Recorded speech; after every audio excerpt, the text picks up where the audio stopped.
next submission is by the Honorable Minister for Science and Technology, Dr. Christophe Dumas. So, His Holiness Swami Isha, Mr. Speaker, Honorable Minister and Member of Parliament.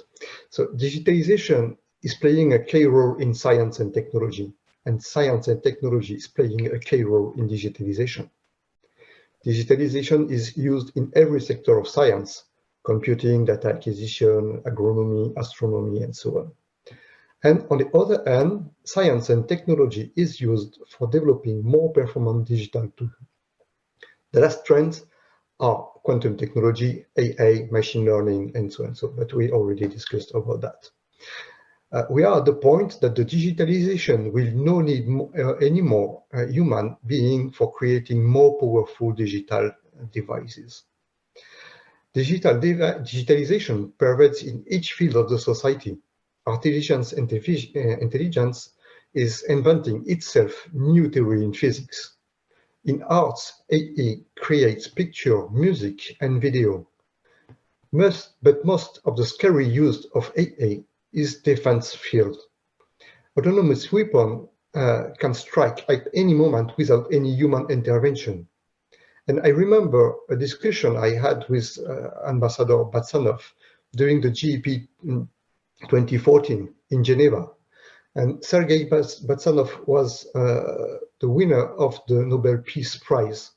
And he was leading the negotiation for the nuclear weapon dismantling treaty between Russia and US during the Cold War.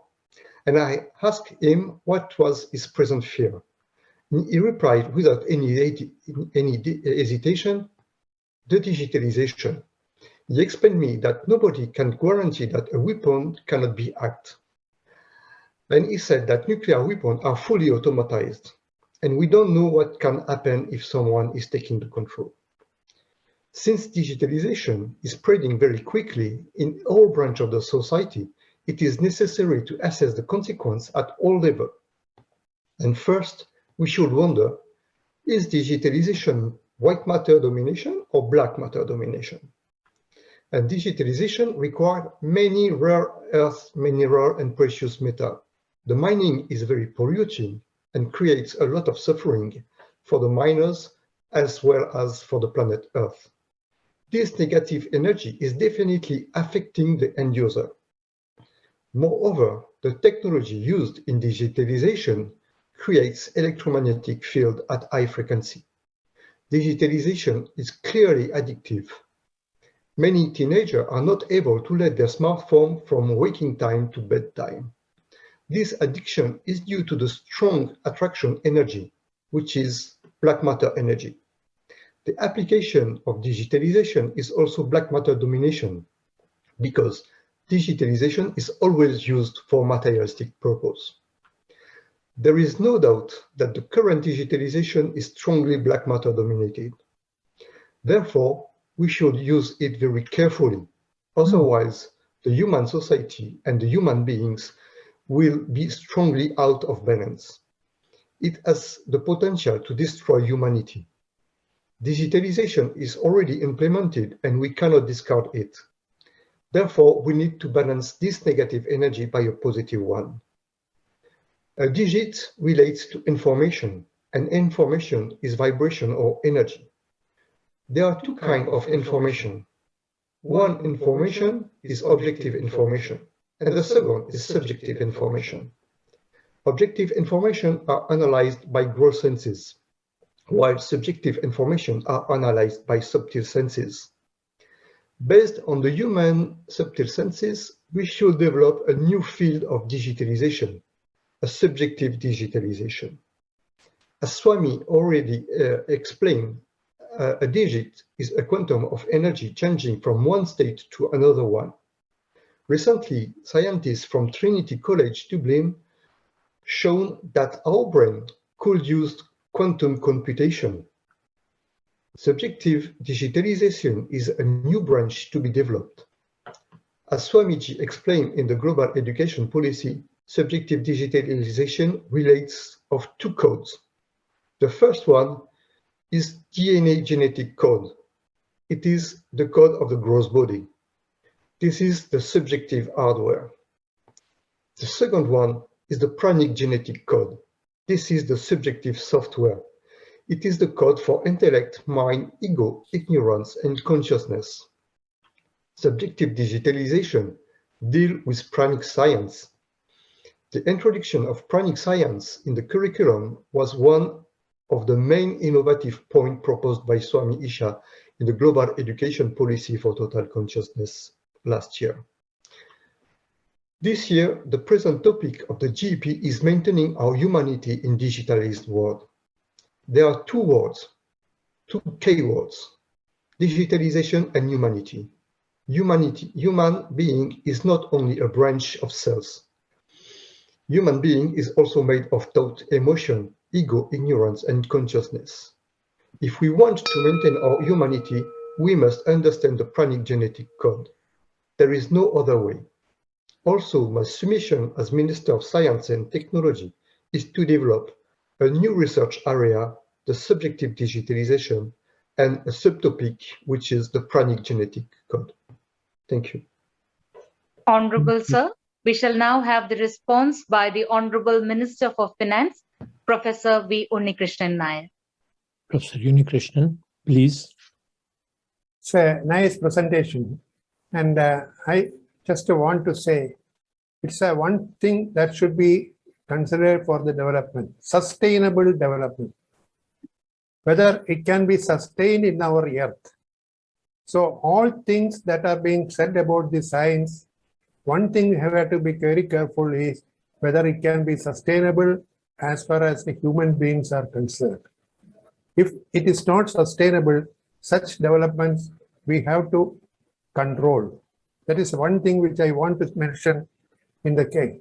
So the subjective and objective aspects when you are dealing with, the digitalization has to take care of it, whether it will be good for the human being. I just want to say a word from Mahatma Gandhi. If you are doing something, whether it will be useful for the most poor, the poorest of the population, then it is good. Otherwise, don't go for it.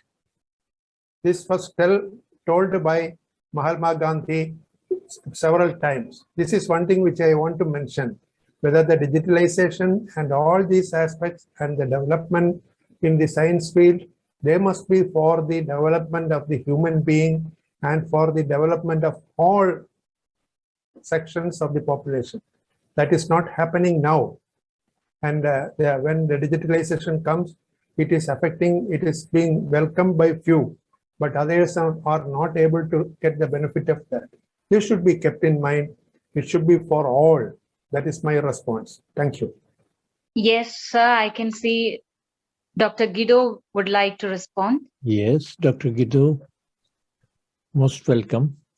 Well, this observation that Christophe gave, I can understand and I can agree on that.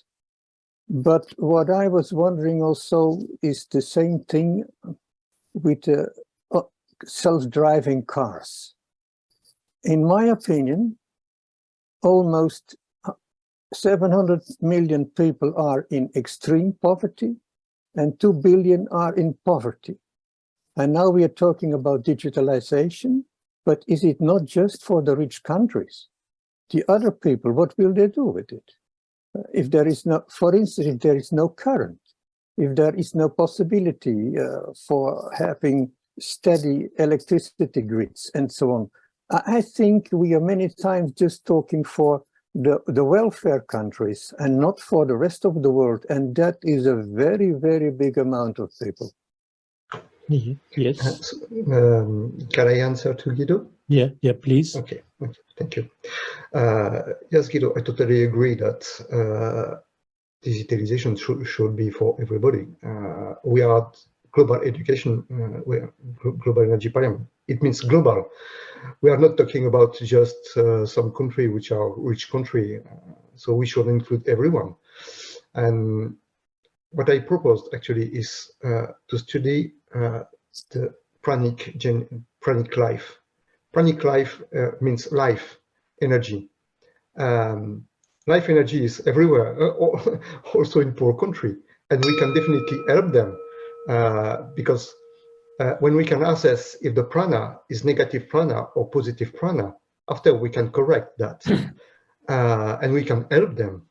Of course, we need to help the poor people, because actually when one country has not sufficient food, not sufficient shelter, and so, they are in stress situation, and they are creating black matter, and this black matter is also affecting everybody, also the rich country.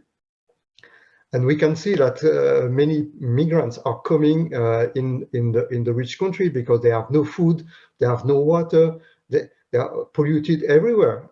So yes, definitely we need to help the poor people, and this is the first people we need to help. And panic is everywhere. Thank you, Christophe. Thank you, Honorable Minister, honorable members. The next submission is by our youth member, Honorable Member Paras Dubey. Please. Start with Mano Bhakta Pitvoyam Vishwata. Ayurvedic quote states, let noble thought come to us from all directions. His Excellency, Honorable Speaker, esteemed dignitaries, ministers, and fellow citizens of this mystical cosmos. It is my honor and pleasure to speak in this august house, where all collective consciousnesses are working towards the well-being and prosperity of the world. GEP is like my extended family. Guidance of Swamiji and care of Sister Meera is of great significance for me. The mission and vision of trust always mentor me in every stance of my decision making. There was a time when economies and economic system revolved around the concept of wealth.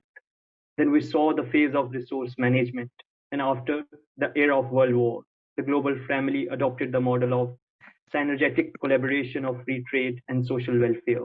Despite all the changes, underlying principle of economics remains same: management of unlimited wants with respect to limited resources. Still, in the contemporary world, the evolution of man and technology created the new marketplaces, which are digital in nature and motivated with profit psyches. Now the new wealth is data, new currency is digital, new market is based on real-time interfaces. Yet, and still, the underlying principles are same. In the changing domains of the society, in the changing domains of the economic system, the underlying problem remains the same: the problem of choice. Conceptually and undeniably, digital world or power centers should ensure cooperative collaboration of digitalization and humanity, so that they both can create new wonders and welfare. But contrary to that, there are many problems that are arise, like problem of choice, problem of productivity, and underutilization of resources. In digital world, all the companies are striving for seeking people's attraction and attention, making them slave of unproductive activities.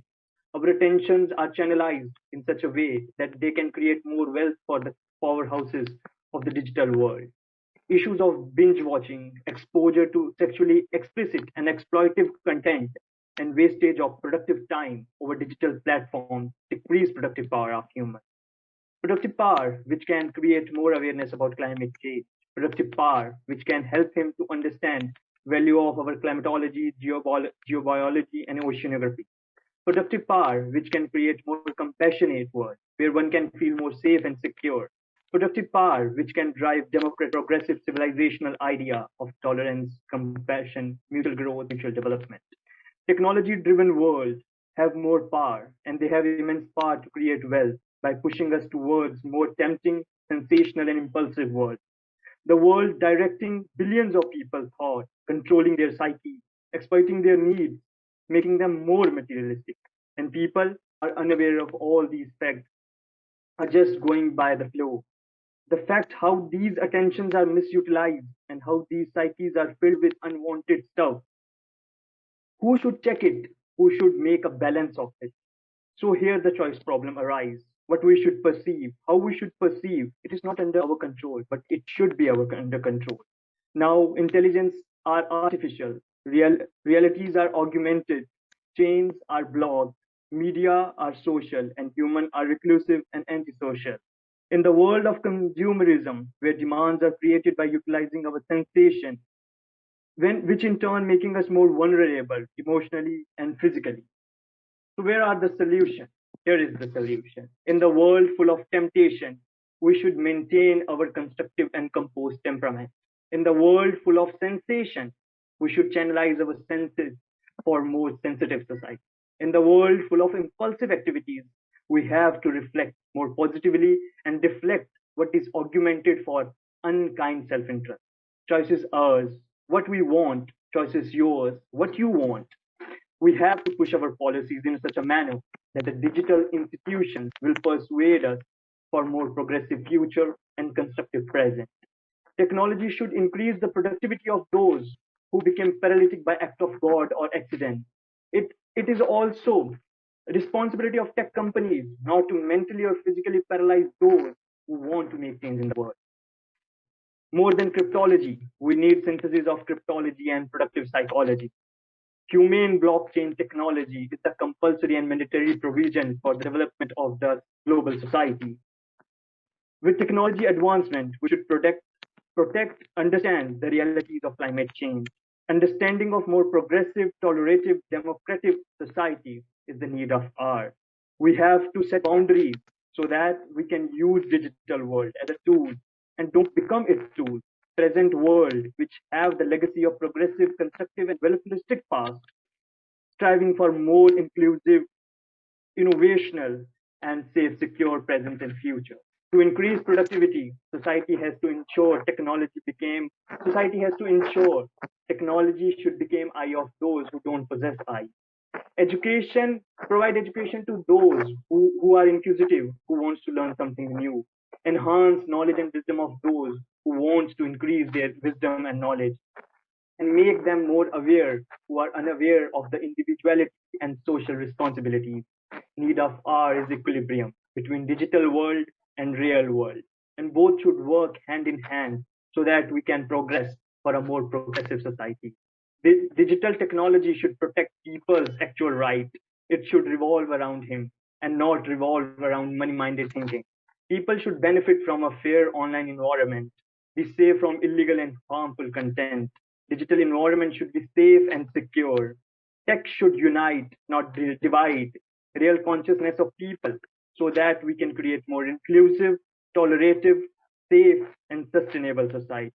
So choice is ours, choice is yours. So here we can redress the choice problem when we create a merciful, kind, compassionate equilibrium between both the worlds. Because if we want to progress, if we want to explore the mind of human, if we want to explore the abilities and capacities of human, so we have to make a synthesis of both the domains. We can't live in the primitive society and we can't live in more augmented and fully digitalized society. So we have to see where we stand so that we can create a compassionate, composite, and synergetic composition and equilibrium so that we can all flourish. I will conclude by stating a quote from Rigveda which states, Samani va akuti, saman hridayani va, saman vasuvomana, yatha vasuhasati. Let us unite together, let's work together for more progressive, for more deliberative, for more democratic, and for more safe, fair, and secure society, future, and kind world. With this, I conclude my speech. Thank you, and have a bright and charming day. Thank you very much, Honorable Member Paras Dubey. Though you are very young, but the last quotation, what you did from in Sanskrit, it was really very helpful. So we shall give the floor to somebody else. Rohini, please. Honorable Sir, we have the Honorable Minister, Dr. Christophe Dumas. He has raised his hand to respond. Yes, Christophe, please. So thank you, Mr. Dubey, for your great talk. And I just want also to add something about the finance and digitalization. From my point of view, we are facing a huge crisis now with the digital coins and the currency, with cryptocurrency. We can say that many companies playing with digital currency are making bankrupt, and many people are losing their money. And central bank digital coins, from my point of view, is also one big issue. Because we can say that it has been implemented in China, and actually it is one way for controlling the population, because they can program for what you can use the money you have or not. And if you are not using this money, after some times, they will remove it from your bank account. And if someone is not in favor of the government, they can also block your bank account. And without money, you can do nothing in the society. So they are killing you remotely in the society. And actually, the main point is that digital currency is also coming from nothing, because it is not real money. Previously, when a country wants to print notes, they have to take the same amount in gold in the bank. And now it is not anymore the case. So actually they are printing money, and this money has no value at all. And the problem is that now we are also facing a big crisis with the inflation, because during the COVID crisis, the government prints a lot of money, which was not real and only speculation, and it doesn't make sense regarding the economy, because the economy was totally down with the lockdown. After the lockdown, this money came into the real economy, and there was a lot of money and less good, and the price automatically rise up. And now people cannot buy anything, because with the increase of the inflation, people are coming poor. And I wanted to recall Swami's proposal in GEP 23rd regarding the sustainable economy. And he warned us in 10 years ago, that the money should be gold-based, and when we print notes, it should be inked gold based with the same value of the notes. So, thank you. Honorable Sir. Next, we have Dr. Guido de Courer, who has raised his hand to respond. Yes, please, Guido de Courer. Well, I have a question according also to my very short intervention, yet that was a little bit of a failure.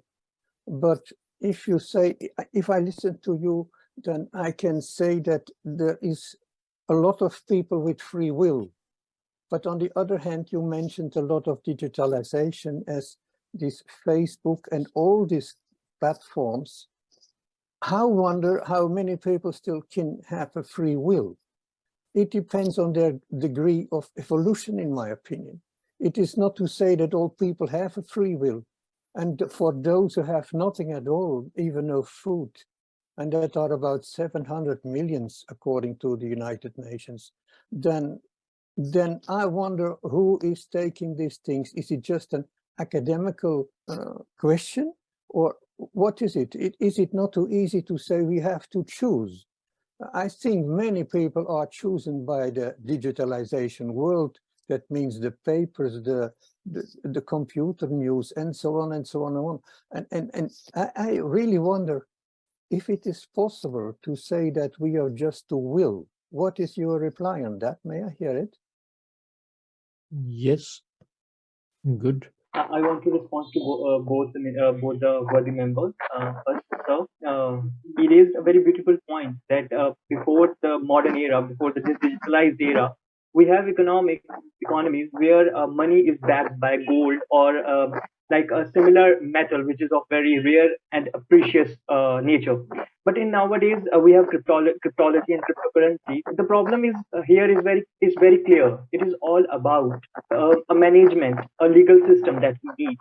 Cryptocurrency is not a very bad or the way it is presented in the media. It is based on the blockchain blockchain management or blockchain technology. And the way the printed money is backed by gold, in the same way this money is backed by some mathematical equations and technology, and on the basis of that they can print more money. So the one thing that we have to understand here The problem which is arising is because of non-accountability, non-transparency, and unregularization of the system. Because of this, nobody understand, nobody can know who is printing the money, who is changing the money. It is like the old-fashioned form of economy where the system is run by the market, a market on their own hand. If we let the market decide everything on its own, sometime it will collapse, sometime it will rise like a tide. So here the government will interfere. The government can ensure that the currencies which are of volatile nature, their volatility should be reduced so that they can be used for the growth and prosperity of the upcoming world. And with this, the answer to the second member's question is linked. The free will is not free at all. If you think there is any free will sort of thing, with very clarity and with very humble I am committed, there is no free will at all. We are influenced by each and everything in the society. So there is nothing which is free in our will. Our will is ultimately is pushed by something positive or negative. And here, the free will, we have to decide. And how can we decide? When we get right education, education which is based on wisdom, education which is based on reality, education which aware us about ourselves, our nature, our environment.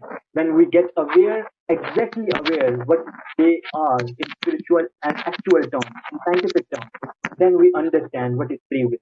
Unless and until there is no free will, sir.